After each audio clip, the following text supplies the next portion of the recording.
Amigas y amigas, por favor, amigas, amigos, compañeras y compañeros, si vamos tomando asiento, podemos arrancar. Saben que el tiempo y medir el tiempo es importante. Buenos días. Ante todo, bienvenidos y gracias por estar aquí. Gracias a los asistentes, a los participantes y a los ponentes de este encuentro, de esta conversación, auspiciada por el Grupo Socialista del Parlamento Europeo, la Alianza Progresista de Socialistas y Demócratas del Parlamento Europeo, pero sobre todo animada por hombres y mujeres próximos al proyecto progresista que en España tiene la obligación de liderar el Partido Socialista. Les damos las gracias y les invitamos a esta conversación que forma parte de la secuencia de conversaciones que el Partido Socialista está animando para poner en marcha y movilizar un proyecto político actualizado, puesto en hora y con vocación de mayoría y de gobierno para España. Y esta conferencia sectorial, temática, sobre fiscalidad es ciertamente crucial, es capital en la hoja de ruta que estamos ejecutando, porque España está en un momento crítico, ¿verdad? Lo sabemos muy bien. España está en un momento seguramente el más complicado que podamos recordar en los últimos 35 años. Es un momento caracterizado por un profundo malestar, un malestar muy difuso. Pero si hay algo que explica este malestar es sin duda el sentimiento de injusticia. De injusticia. La injusticia en el reparto de las cargas y de los sacrificios impuestos por esta inacabable crisis. Y somos conscientes de que para reparar esta injusticia algo hay que hacer en el escalón europeo. Y por eso los socialistas europeos estamos cooperando con el conjunto de los partidos socialistas europeos y, desde luego, con el Partido Socialista Obrero Español para que Europa sea significativa en la salida de la crisis.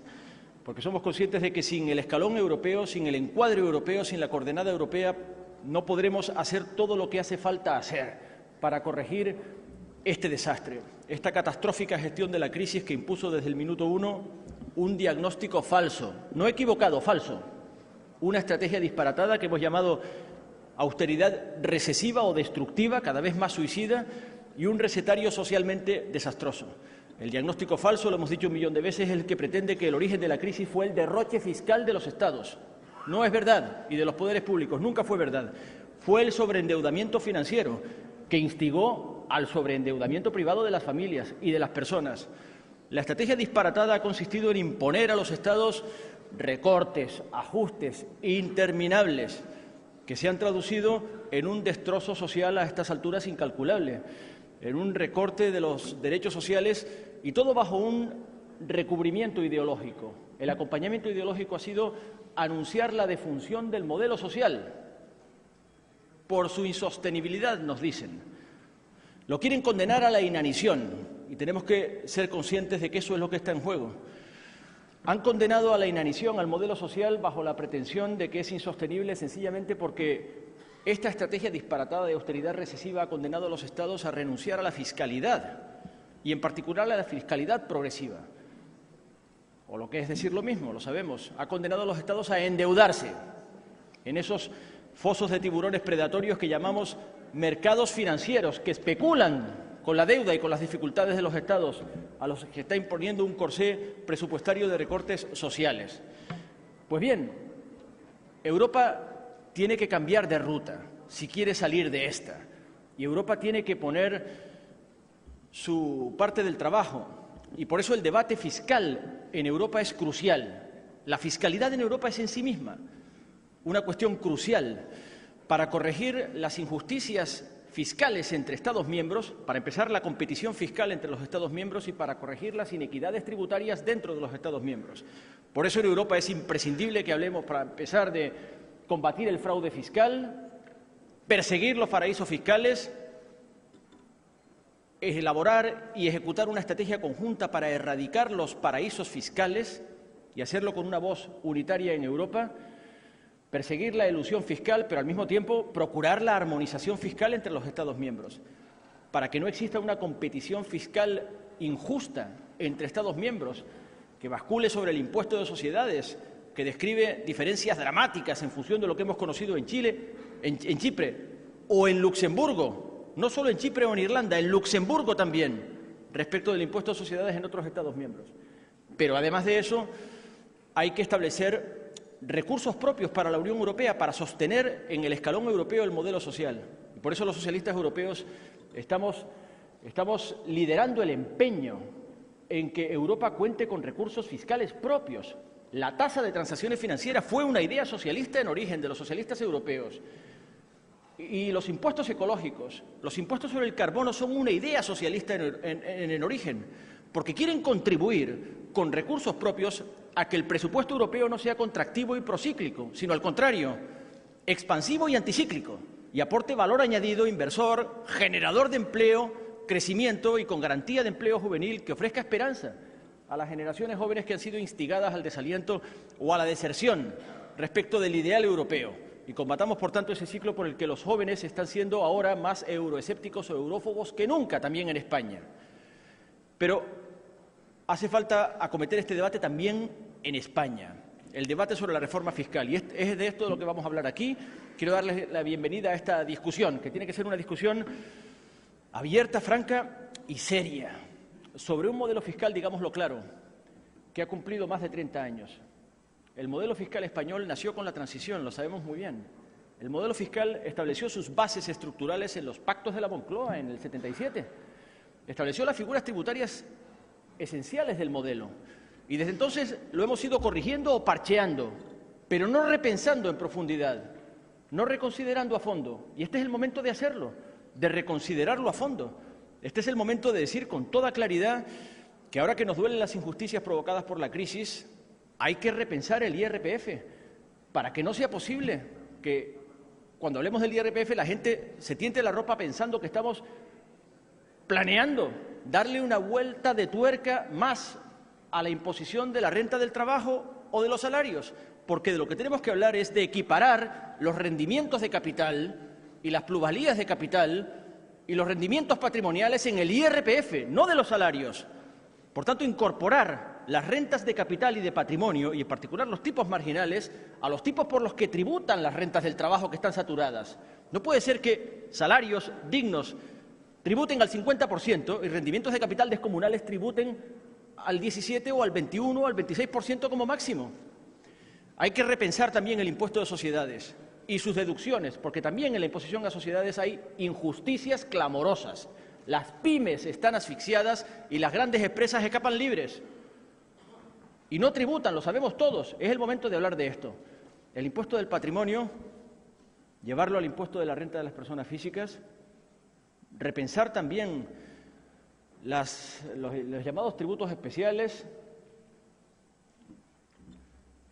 alcoholes, hidrocarburos, para que contribuyan al sostenimiento de los servicios sociales y no los demos por perdidos, para que contribuyan al mantenimiento del Estado social, y también los impuestos de sucesiones y donaciones, que como todos sabemos están transferidos a las comunidades autónomas para evitar la innecesaria competición fiscal entre las comunidades autónomas, que no ha hecho sino extremar las dificultades para mantener el modelo social en el curso de la crisis. Todo esto hay que hacerlo en serio y el momento de hacerlo es ahora. Y esto es capital para que el proyecto socialista recupere su credibilidad. Creo que todos estamos convencidos de que nos va la vida en ello. Nos va la vida en ello y que esta es precondición para todo lo demás, para que seamos creíbles para relanzar la estrategia del crecimiento y el empleo, darle oportunidades a los jóvenes, mantener los servicios sociales que realizan los derechos fundamentales de prestación, educación, sanidad, los servicios sociales de la ciudadanía. Es imprescindible que hablemos de todo esto y que hablemos en serio, que digamos con toda claridad que el sistema fiscal español se ha quedado obsoleto, ha cumplido 35 años, es ineficiente, se dice en términos económicos, para expresar que no garantiza la suficiencia de recursos que necesitamos para mantener el modelo social, pero sobre todo es injusto, porque cada vez se ha acentuado la regresividad del conjunto de las figuras tributarias y de sus deducciones. Este es el momento de hacer una reflexión muy seria sobre lo que tenemos entre manos y, por tanto, vamos a intentar animar esa discusión con los ponentes esta mañana, con los intervinientes esta mañana, a lo largo de todo el día de hoy. Les agradecemos por anticipado su presencia y su participación a la discusión, y créanme que este asunto va a ser crucial para que de abajo arriba, en una metodología abierta que estamos ensayando por primera vez en el conjunto del Partido Socialista, de abajo arriba surjan las ideas necesarias para inspirar un proyecto político ganador que con todo el coraje les diga a los españoles que estamos aquí dispuestos no solamente a actualizar nuestro proyecto, sino a hacerlo con una lealtad inquebrantable a nuestra identidad, que es una rebelión contra las injusticias. La más gravosa de todas, la más sangrante de todas en estos momentos, lo he dicho ya, es la injusticia en el reparto de la carga y del sacrificio supuesto por la crisis. Quienes la causaron no se han despeinado todavía. Quienes no la causaron están sufriendo indeciblemente. Tenemos que asegurarles esperanza y para eso nos hacen falta recursos. ¿De dónde los sacamos? ¿De dónde? De donde se esconda la riqueza, la vamos a perseguir implacablemente. Fraude, paraíso fiscal, elusión fiscal, corrupción, también enormemente antieconómica y antisocial, son parte del menú, pero revisar en profundidad las figuras tributarias que componen el sistema fiscal español son el resto del trabajo que tenemos que hacer, y para hacerlo lo bastante en serio vamos a hablar abiertamente, vamos a discutir pros y contras, y vamos a empezar a hacerlo dándole la palabra a nuestra compañera, la responsable de Economía y Empleo de la Ejecutiva Federal del Partido Socialista Obrero Español, Inmaculada Rodríguez Piñero. Tienes la palabra.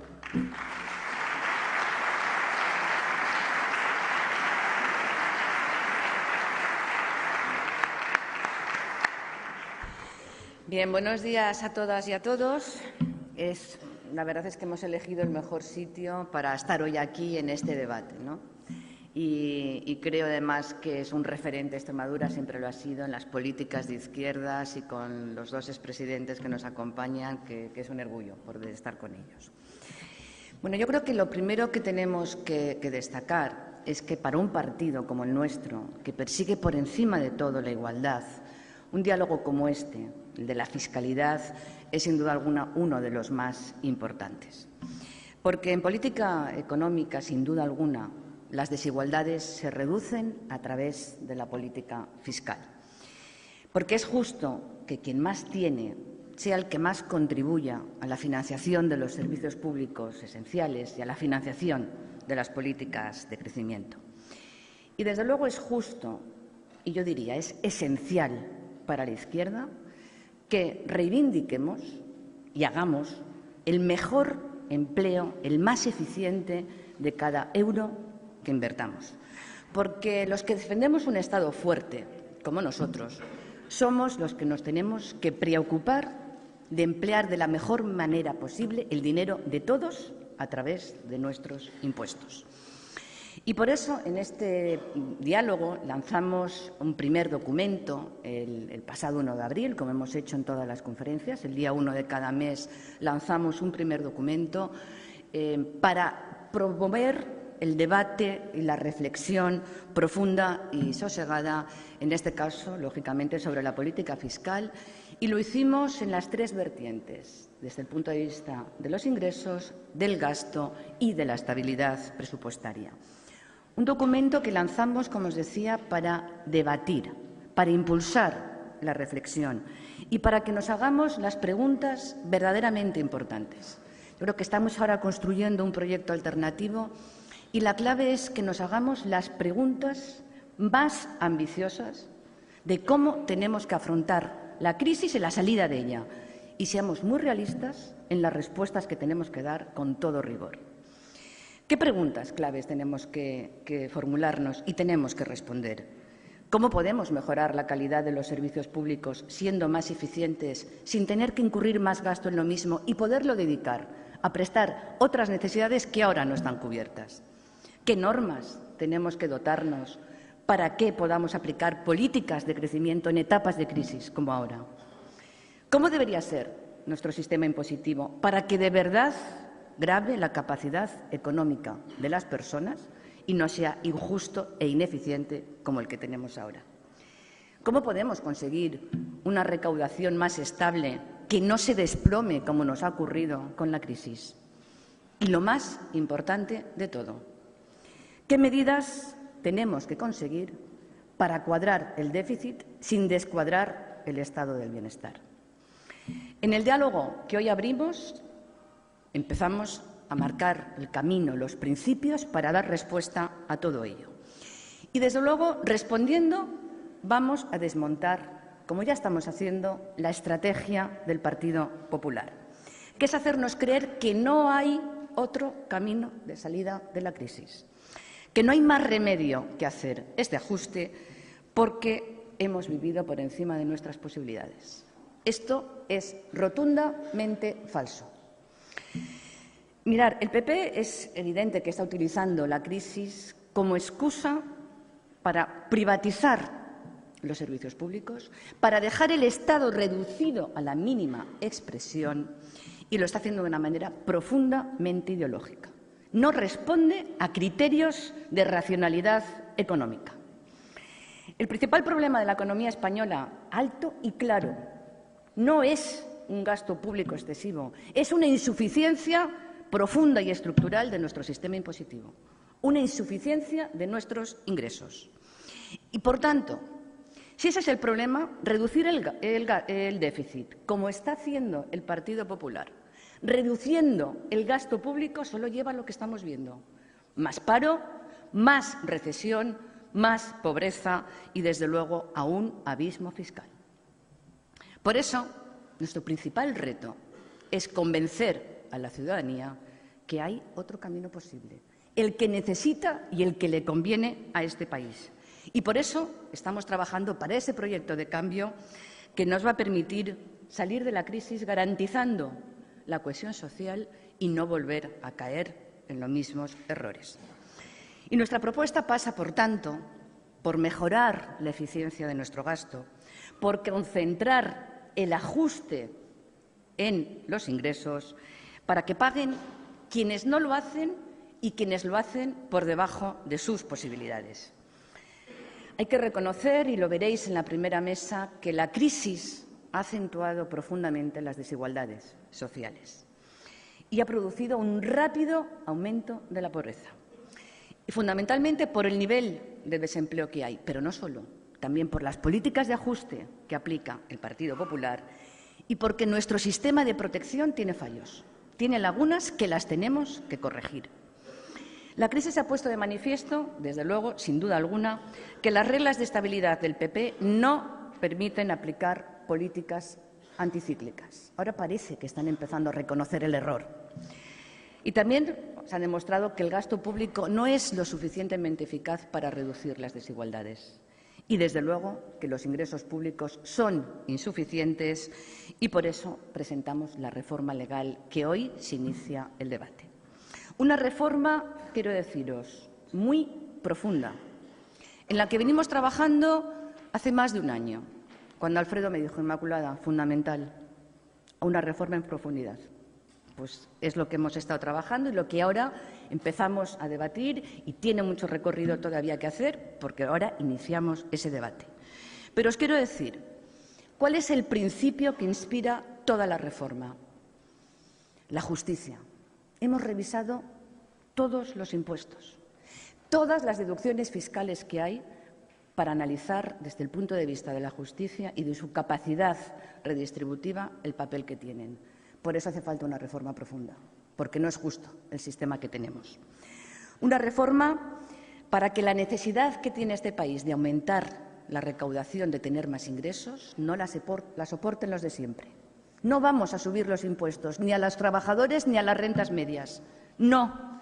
Vamos a hacer que los que tienen más paguen y contribuyan, acabando con el fraude fiscal y todos los mecanismos de elusión fiscal que la legislación permite y que solo se aprovechan de ellos las grandes empresas y las grandes corporaciones. Una reforma, por supuesto, para que las rentas del capital contribuyan igual que las rentas del trabajo. No es justo que a igualdad de ingresos pague más el que solo los obtiene por su trabajo que el que los obtiene porque tiene un capital. Acabaremos con esa injusticia.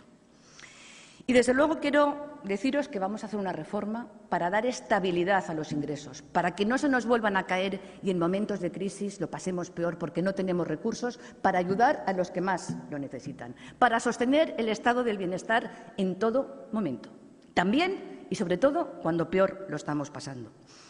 Y, desde luego, desde aquí quiero haceros un llamamiento a todos los militantes, a todos los simpatizantes, a todos los expertos que colaboráis con nosotros y a los que ya os digo de antemano muchas gracias. Un llamamiento para que participéis y nos hagáis llegar vuestras aportaciones. Tenemos un trecho que recorrer hasta la conferencia política y queremos enriquecer y profundizar en nuestra propuesta. Y, desde luego, haremos una reforma en profundidad de nuestro proyecto para elaborar propuestas muy transformadoras. Pero también tenemos que abordar otros retos imprescindibles, como hacer que nuestro sistema de bienestar sea más eficaz para combatir la pobreza y la exclusión, porque veréis que también tenemos profundas que abordar. Y, desde luego, nuestro partido es el único partido progresista de izquierdas que es capaz de presentar un proyecto alternativo de cambio, de salida de la crisis, eficaz, redistribuidor de oportunidades y que, de nuevo, sea capaz de ilusionar a todos. Tenemos a nuestra disposición gran parte de expertos en este país. Muy orgullosos nos tenemos que sentir de todos ellos, porque de manera desinteresada están trabajando con nosotros para construir esta alternativa. Pero necesitamos a todos. Por eso, el llamamiento a la participación, al diálogo, al debate y a las propuestas. Un proyecto modernizador que consiga, como ya hicimos hace más de 30 años, hacer que este país de nuevo funcione. Y una buena prueba de que somos capaces de hacer que un país funcione es con personas como Guillermo Fernández Vara, que lo demostró en Extremadura. Con él os dejo. Muchas gracias.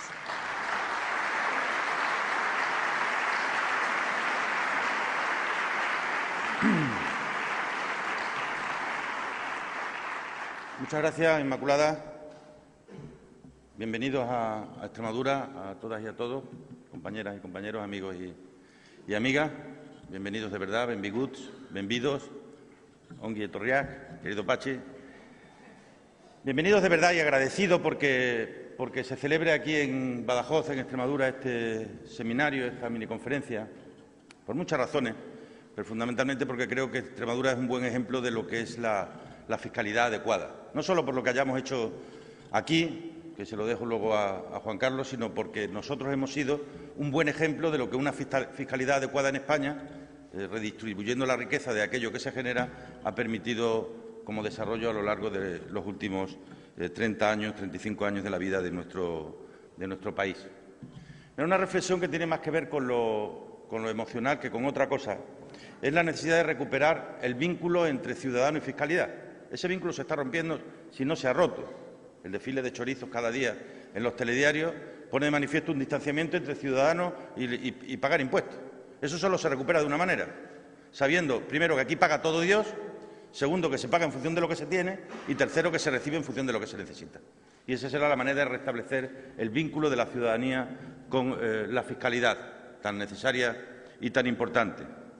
Nosotros ayer teníamos una reunión en Mérida con el secretario general de los socialistas españoles y algún compañero en la tertulia, en el debate, decía que necesitamos recuperar la credibilidad y es verdad que solo así volveremos a tener una confianza masiva en los ciudadanos de este país.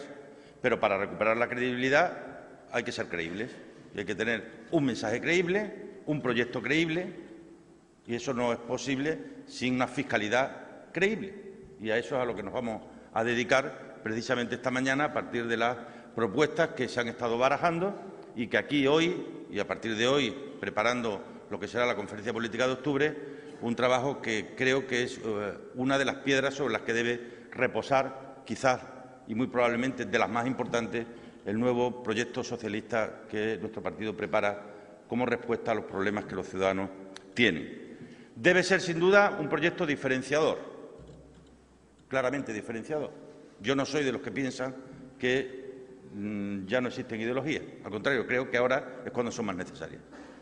Basta ver la respuesta que tendrán las propuestas que hoy vamos a hacer aquí para que se compruebe una vez más que de eso, de que las ideologías han muerto, nada de nada. Y lo podremos comprobar claramente. Aquí tenemos el ejemplo en Extremadura. Cuando nosotros gobernábamos y sobreviene una crisis tan brutal como esta, tuvimos que elegir entre cerrar puntos de atención continuada en los servicios de urgencia de atención primaria o aumentar los impuestos para que pagaran más aquellos que más tenían. Y decidimos lo segundo. Tuvimos que elegir entre que suprimiéramos el transporte de bachillerato para los chicos y chicas que viven alejados del sitio de donde estudian o hacer progresivo el impuesto de transmisiones patrimoniales para las transmisiones de más de 240.000 euros. Y decidimos hacer lo segundo. ¿Qué pasó cuando llegó el Gobierno del PP más IU? Pues que han hecho lo contrario. Han vuelto lo que nosotros habíamos hecho progresivo, ellos lo han hecho regresivo y además han metido impuestos que pagamos todos con independencia de cuáles sean las rentas que cada uno tiene. El otro día me decía una mujer de mi pueblo, a la que yo llevo ya desde hace muchos años echándole una manilla en las cuentas, ella vive sola hace ya mucho tiempo, y me decía que había estado revisando sus papeles y que comparaba cuál era su situación hace 5 años y cuál es su situación ahora. Cuánto había evolucionado su pensión y lo comparaba con cuánto había evolucionado el IBI que pagaba, la luz, el agua, el butano, el gasoil, la tasa nueva que el Monago les ha puesto aquí y que significa para muchos hogares extremeños un incremento en la factura del agua del 70%, una nueva tasa sobre los residuos, los 417 medicamentos que el Gobierno del PP ha retirado del Vademecum, es decir, de la financiación, y que han aumentado su precio entre el 50 y el 200%, y de los que esta señora consumía algunos, y lo que ha representado el 10% del medicamento, que además le están adelantando a interés cero al Gobierno extremeño con su propio dinero. En vez de pedírselo a los bancos, se lo están pidiendo a los pensionistas y a fecha de hoy no se lo han devuelto, aunque públicamente dicen que sí. Solo el 20% de los mayores a los que se ha pedido el 10% del medicamento y un exceso sobre los 8, sobre los 18 euros, han recibido respuesta. Bueno, pues, ¿sabéis cuál es la conclusión a la que llegamos después de hacer estos números? Que esta señora ha perdido el 40% de poder adquisitivo. Y ese es uno de los problemas que tenemos en estos momentos. La economía se construye sobre la fiscalidad y sobre el consumo, bien sea demanda exterior o demanda interior, demanda interna. Y la demanda interna está desplomada. ¿Por qué? Porque a la subida de todo esto se ha unido la bajada de los salarios. Es decir, como alguien decidió, vía reforma laboral, que en España nos hiciéramos más competitivos, no sobre la base de la innovación, el desarrollo y la formación del capital humano, sino sobre la bajada de salarios, eso está teniendo un claro impacto en el consumo, que tiene una relación directa, evidentemente, con los ingresos. Y como la política son ingresos y gastos, estos han decidido hablar nada más que de gastos. Pero es que hay otra manera de resolver los problemas que tenemos, que es estimular la economía para que pueda haber consumo. Y el consumo sencillamente se ha venido abajo porque se ha venido abajo el poder adquisitivo de la gente. Y si lo calcula, no menos del 40% en muchos hogares o del 50%. Claro, luego la gente se extraña de que haya ayudas para los autónomos, para comercios que están abiertos, que no los pidan. Si los comercios no necesitan ayudas, necesitan clientes. Lo que necesitan son clientes, gente que entre por la puerta y compre. Y estos creen que no acaban de darse cuenta que o lo resolvemos por la vía del estímulo económico, para lo cual es necesario tener ingresos, o realmente difícil va a ser la solución. El fraude fiscal, evidentemente, lo decía antes Juan Fernando, es uno de los mayores problemas que tenemos. Porque el fraude fiscal está haciendo que mucha gente se desentienda de su propia fiscalidad. Y o recuperamos ese vínculo emocional de la gente con la fiscalidad, como decía antes, o difícil lo tenemos. Es decir, las cifras que manejamos son de que hay 70.000 millones de euros, es decir, 7 puntos del PIB, que podrían estar formando parte de los ingresos y que no forman parte de los ingresos. Es decir, nuestro país, nuestro gran país, aun en situación de crisis en estos momentos, podría estar generando unos ingresos que nos situaran en un escenario de superávit y no de déficit. Y frente a esto, ¿qué es lo que hacemos? Pues frente a esto lo que hacemos es estarle enseñando a los ciudadanos todos los días un modelo absolutamente perverso, que es el modelo de aquellos que han sido capaces de convertir en negro lo que era blanco y luego convertir en blanco lo que era negro.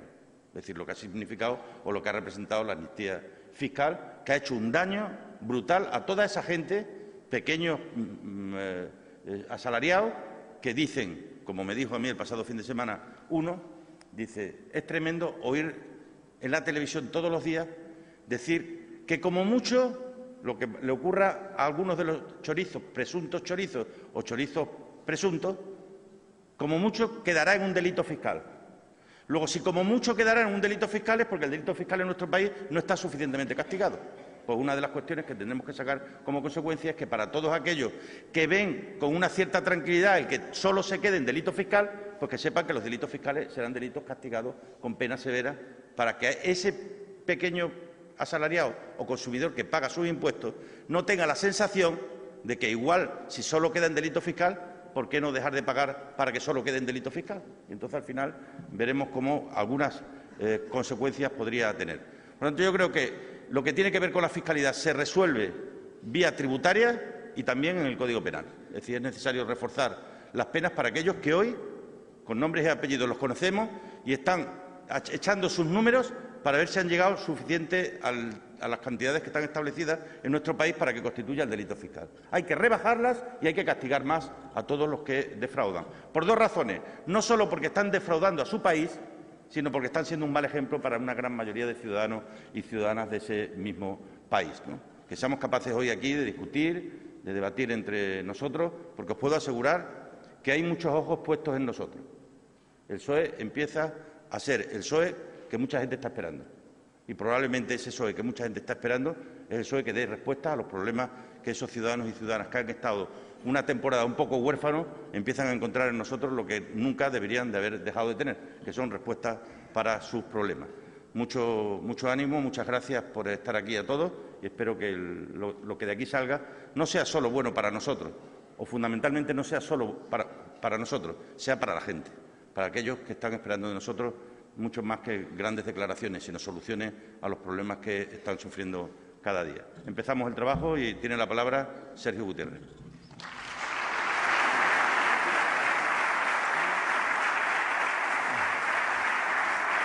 Hola, 10 minutos.